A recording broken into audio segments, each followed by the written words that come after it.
श्री लक्ष्मी नारायण भगवान की जय। हरे कृष्णा।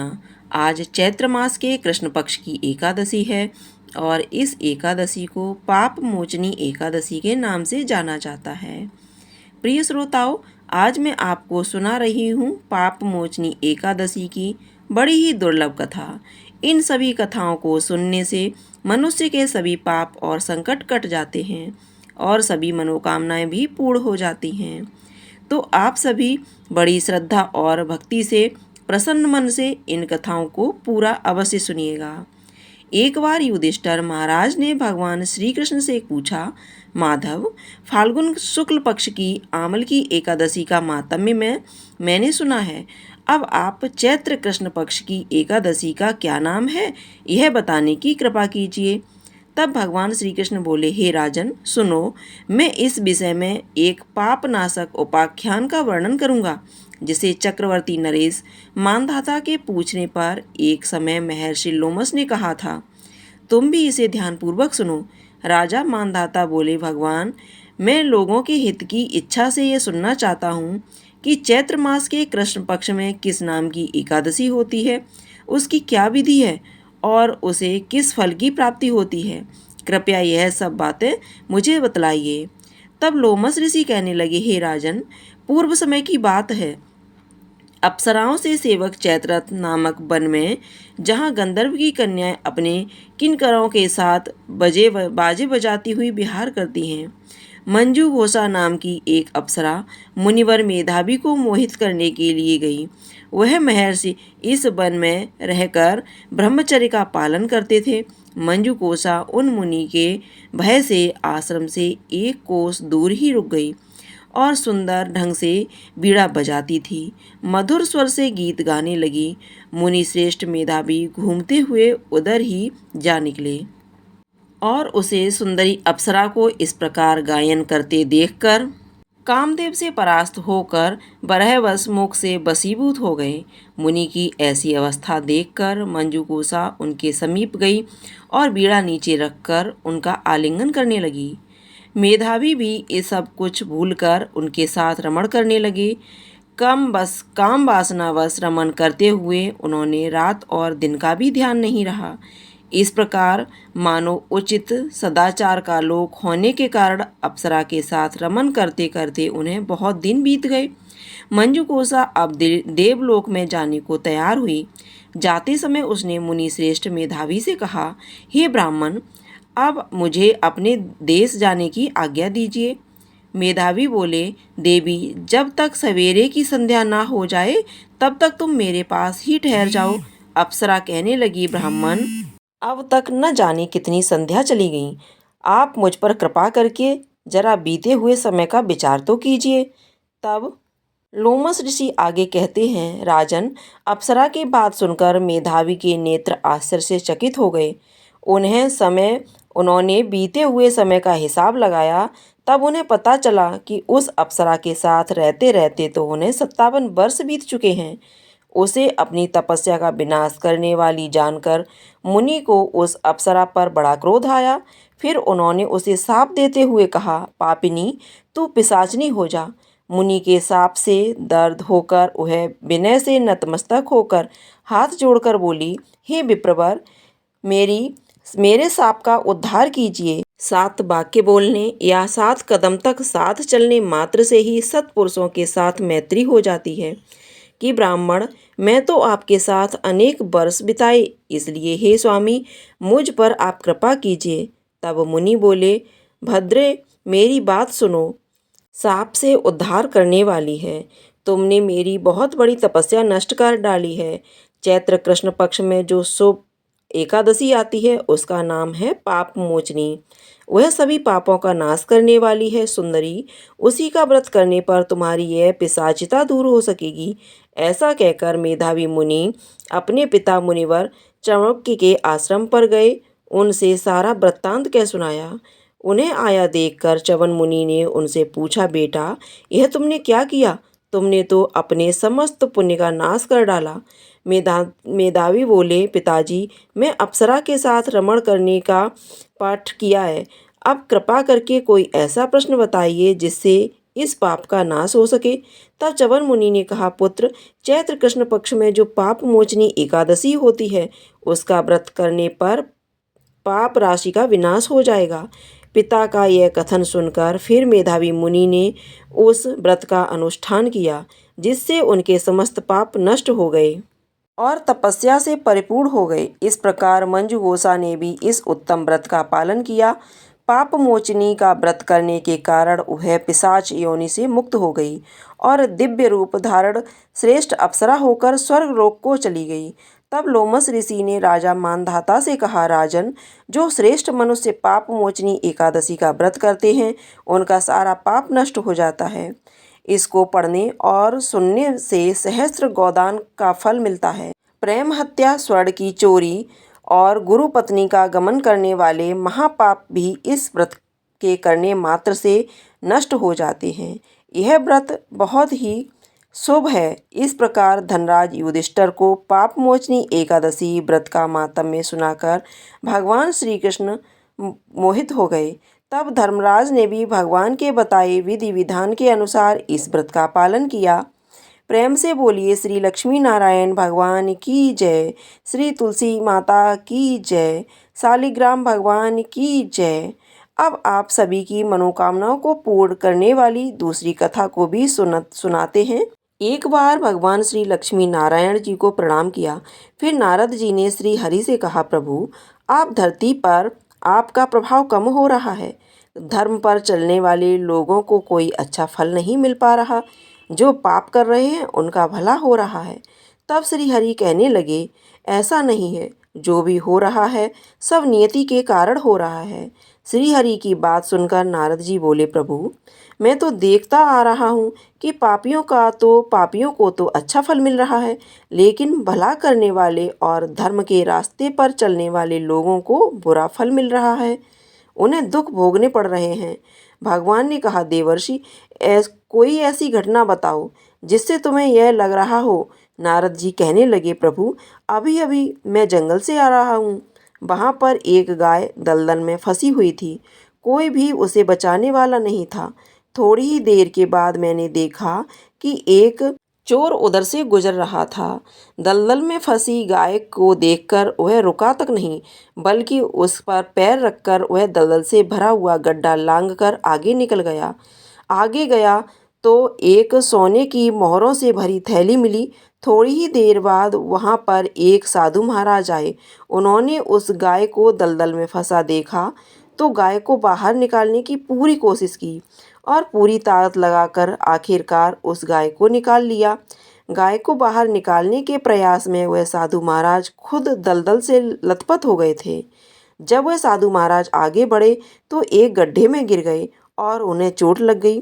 प्रभु, अब आप बताइए, यह कौन सा न्याय है? उसकी किस्मत में तो एक खजाना लिखा था, लेकिन उसके इस पाप के कारण उसे केवल कुछ मोहरें ही मिल पाईं। वहीं उन साधु महाराज को गड्ढे में इसलिए गिरना पड़ा क्योंकि उनके भाग्य में उस समय मृत्यु लिखी हुई थी, लेकिन एक गाय को बचाने के कारण, दलदल से बाहर निकालने के कारण उनके पुण्य बहुत अधिक बढ़ गए और उनकी मृत्यु बस एक छोटी सी चोट में बदल गई। इंसान के काम से ही उनके भाग्य बदलते हैं देवर्षि, इसलिए अच्छे कर्म करना कभी भी नहीं छोड़ना चाहिए। श्री हरि की बात सुनकर देवर्षि नारद मुस्कुराए और प्रभु को प्रणाम करते हुए नारायण नारायण कहकर प्रभु की रचाई हुई सृष्टि की अन्य लीलाएं देखने के लिए चल पड़े। प्रेम से बोलिए श्री लक्ष्मी नारायण भगवान की जय। अब सुनिए एकादशी माता की कथा। इस कथा को सुनने से ही एकादशी का व्रत पूरा माना जाता है। प्रिय श्रोताओं, एक बार एक बूढ़ी माँ ने एकादशी का उपवास रखा। बड़ी ही भक्ति भाव से वह एकादशी की पूजा किया करती थी। वह बूढ़ी हो चुकी थी। उन्हें वृद्धावस्था में भी कोई भी ऐसी वस्तु नहीं चाहिए थी जो एकादशी का उपवास रखती, क्योंकि एकादशी का उपवास रखने से तो श्री हरि की कृपा से सब कुछ मिल जाता है। वह पूरी मन से अपने बच्चों के लिए, अपने परिवार के सुख सुविधा के लिए इतना कठिन व्रत रखती थी। फिर दिन भर तो वह बड़ी कठिनता से अपनी प्यास को काबू में करके, प्यास को रोककर एकादशी के व्रत में वह जल की एक बूंद भी ग्रहण नहीं करती थी। द्वादशी को ही जल पीकर वह अपने व्रत का पारण किया करती थी। दिन भर उन्होंने किसी प्रकार अपने मन को संयमित रखा, पूजा पाठ की, व्रत की कथा पढ़ी सुनी और फिर पंडित जी को मिट्टी के एक पात्र में भरकर पानी और मौसमी फल दिए। दोनों भरकर शक्कर भी वितरित की। उन्हें गर्मी के कारण बड़ी बेचैनी हो रही थी। एक तो बहुत गर्मी थी, ऊपर से प्यास भी अधिक सता रही थी। इस कारण उन्होंने सोचा कि चलो पानी में बैठ जाओ, शायद थोड़ी देर शांति मिले। यह सोचकर वह पानी में बैठी थी। पानी से बार बार कुल्ला करती और हाथ मुंह धोती रहती। तब कहीं जाकर उन्हें थोड़ा बहुत चैन मिला। एक तो तेज धूप पड़ रही थी, इस कारण बार बार बूढ़ी माँ का मुंह सूखा जा रहा था। बूढ़ी माँ बड़ी बेचैन हो रही थी। एक तो बुढ़ापा, दूसरा यह भयंकर गर्मी। बुढ़ापे की तो स्थिति ही कुछ ऐसी होती है। बड़ी मुश्किल से धीरज बंध पा रहा था। अब किसी प्रकार कर वह दिन कट गया।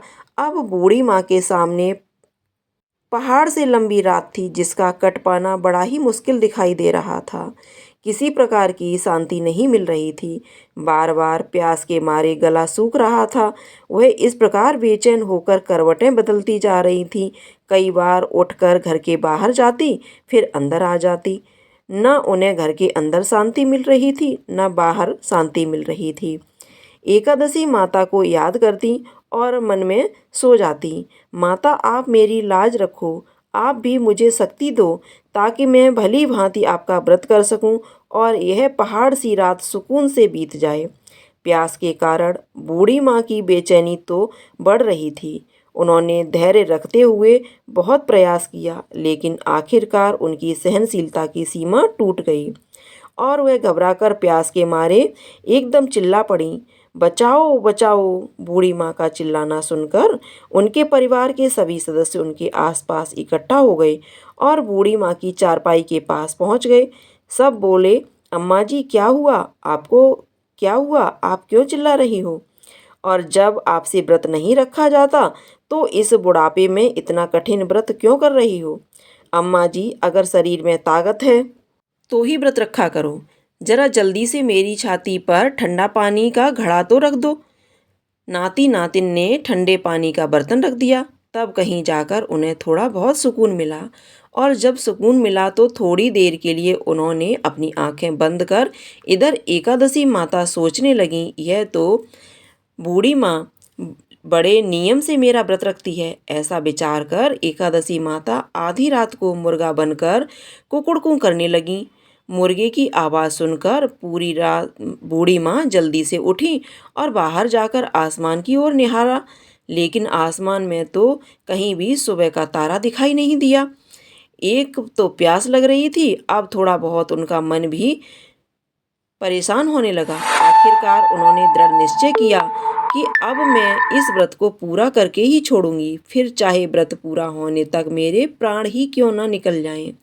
मन में ऐसा पक्का निश्चय कर वह वापस चारपाई पर आकर लेट गईं।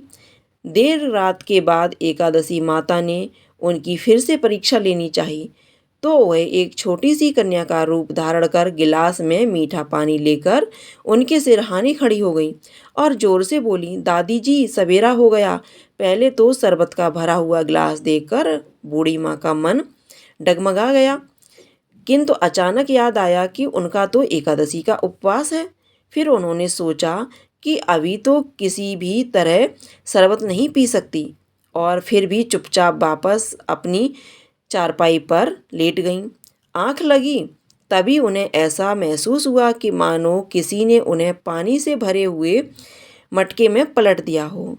फिर बहुत देर तक उसे कुएं में हाथ पैर चलाती रहीं, लेकिन इस बीच उन्होंने अपने मुंह में पानी की एक बूंद भी नहीं जाने दी, क्योंकि उनका एकादशी का उपवास जो था और वह अपने दृढ़ निश्चय के साथ अपना व्रत पालन करती रहीं। थोड़ी देर में उन्हें ऐसा लगा मानो सामने प्यास के मारे उनके प्राण निकल रहे थे, लेकिन इतना सब होने के बाद भी पानी की एक भी बूंद नहीं जाने दी, तो बस चारपाई पर बैठी बैठी एकादशी का माता का ध्यान करती रहीं।